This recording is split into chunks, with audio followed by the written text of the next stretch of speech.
Señor Acuña.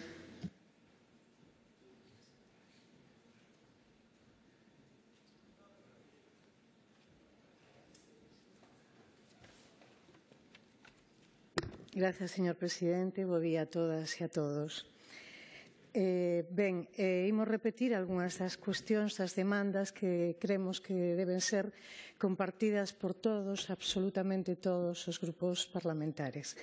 Pero antes de iniciar isto, hai algunhas cuestións importantes a nivel de contexto, porque é moita información que temos, hai moitos estudos, hai moita documentación, hai moito mesmo teses que describen con toda a verdade, facendo un pouco alusión a unha obra desta gran autora, unha das máis importantes do século XIX, Emilia Pardo Bazán, que deseñou e construíu o Pazo unha muller culta que creou un espazo de creación que despois se transformou nun espazo de barbarie. Emilia Pardo Bazán naceu, como ela dicía, en Marineda. En setembro, o sábado, estaría de aniversario, no ano 85. Casou na capela, expresou a súa vontade de ser soterrada nese mesmo espazo, cousa que non se cumpriu. Despois de morrer no ano 21, ela deixou dúas herdeiras, a súa filla Branca e a súa nora. Elas decidiron donar o Pazo á Compañía de Xesús, pero a Compañía de Xesús non aceptou as condicións. Isto a min intrigoume. Por que non aceptou as condicións? Pois porque esa finca estaba hipotecada. Hipotecada por quen? Polo Banco Popular. Quen era o director do Banco Popular? Pedro Barrié de la Maza, despois conde de Fenosa. Curioso, teñan en conta este dato. Moi ben, se nos cinguimos o contexto non é un contexto de alzamento, é un contexto de sublevación, de alteración da orde, de subversión e de aldraxe á democracia da República legalmente constituída. Non estamos falando de dous bandos en igualdade de condicións, para nada. Hai un bando que se rebela e que fai un golpe de Estado. Pois moi ben, os golpistas fixéronse co poder, xa mataran o capitán xeneral da Coruña. E no ano 37 créase unha comisión, unha xunta provisional, formada por quen? Por Julio Muñoz de Aguilar, naquel momento gobernador civil da Coruña do réxime, despois, curiosamente, xefe da Casa Civil do Generalísimo. E que quería esta xunta? Pois fixeron unha Junta Provisional pro Pazo del Caudillo. E para que? Pois para facer este agasallo, esta donación falsa, absolutamente falsa e documentada, que demostra e avala o título ilexítimo da familia Franco. Entón, por que foi argallada? Por estas dúas persoas, entre outras, dirixentes do bando rebelde que controlaban a provincia. Como fixeron comisións de 3 persoas, supervisadas por quen? Polos falanxistas.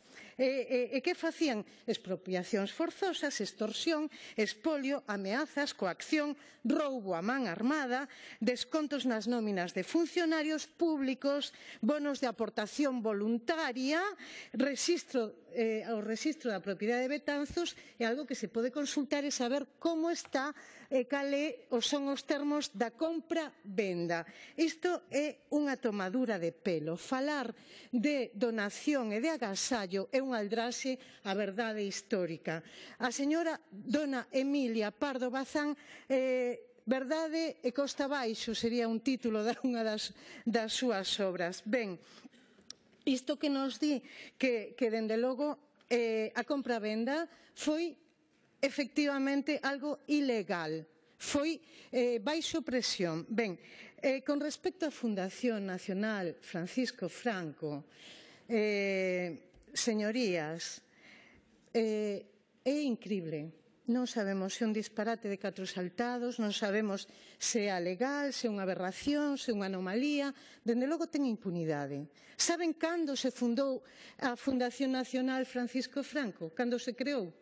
4 días antes das eleccións democráticas despois da dictadura. 4 días antes ubican esta fundación nun lugar, cremos que pode ser legal, pero eu non son xurista, pero cremos que moi doadísimo, que isto, se unha lei permite a exaltación do fascismo, do franquismo, hai que mudar esa lei. E para iso están os parlamentos e os congresos. Para iso están. Son cámaras legislativas. Por que dicimos que non cumpre a Fundación Nacional Francisco Franco os principios básicos democráticos e, ademais, vulnera a Constitución? Pois porque vulnera a Constitución no seu artigo 34.1. con respecto aos fins de interese xeral e o artigo 3 da Lei de Fundacións 5/2002 di que as fundacións son para a defensa de dereitos humanos, de víctimas do terrorismo, actos violentos, asistencia, inclusión social, fins cívicos, educativos, culturais, científicos, propios, que respetan os principios da democracia, que fomentan a tolerancia, de desenvolvemento da información, da investigación científica. É a Fundación Francisco Franco raya o delictivo. Como pode ser legal unha fundación que despreza os dereitos humanos? Como pode ser legal, non é un chiste, unha fundación que aldraxa as víctimas e a todas nós? É unha indignidade. Fala abertamente de que temos patoloxía. De quen é a patoloxía? E isto temos que escoitar o noso presidente esta mañá dicindo que se hai algunha exaltación se tomarán medidas. Que medidas? É que non escoitou os medios. Saiu en todos os medios. Se está lesionando o dereito ao respecto, o dereito á memoria, o dereito á reparación. Estánse lesionando pública e expresamente. E o noso presidente di que se algunha vez se di é que non leu os comunicados, é que non os escoitou ou é que están de costas sin connivencia.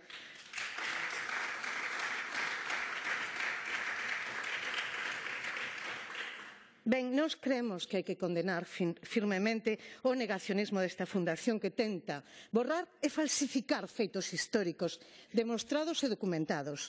Franco non fusilou a nadie. Isto que é? É chancear? É unha burla? Isto pasa en algún país do mundo? Por algo somos o segundo país, despois de Camboya, con menos exhumación de cadáveres. 1.200 persoas esperando a ser recoñecidas, co dereito absoluto. Que é esa dupla vara de medir víctimas de uns, víctimas de outros? Non hai bandos agora, dicía non sei que. Oxalá teñamos a conciencia alta, a dignidade suficiente para reparar isto e para chegar a un pacto, naturalmente, todas e todos na mesma barca, pola defensa da dignidade da democracia, se realmente somos.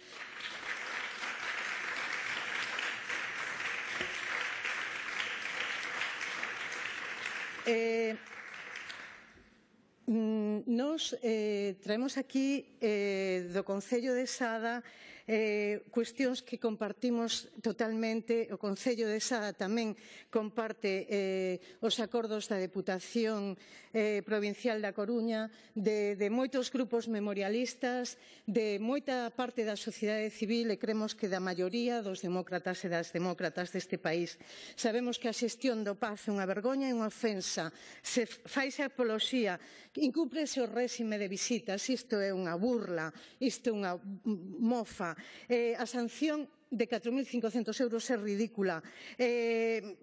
O pazo debe ser patrimonio público. Hai que modificar a lei e buscar a devolución. A sociedade civil e as administracións públicas debemos facer un todo. No Concello de Sada elaboraron un documento que suscribimos absolutamente. Eles ofrécense a ser xestores do pazo. Néganse que as visitas sexan xestionadas pola Fundación por suposto.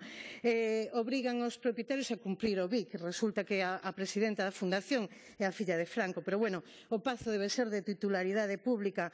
Pedimos unha declaración institucional de condena expresa dos comunicados franquistas e o apoio ás víctimas. Eles van instar as Cortes a modificar a lei é necesario e é doado mudar a lei de fundacións para legalizar a fundación e realizar un estudo, claro que sí, ao redor do espazo sobre o proceso para posibilitar a devolución e incorporación ao patrimonio público.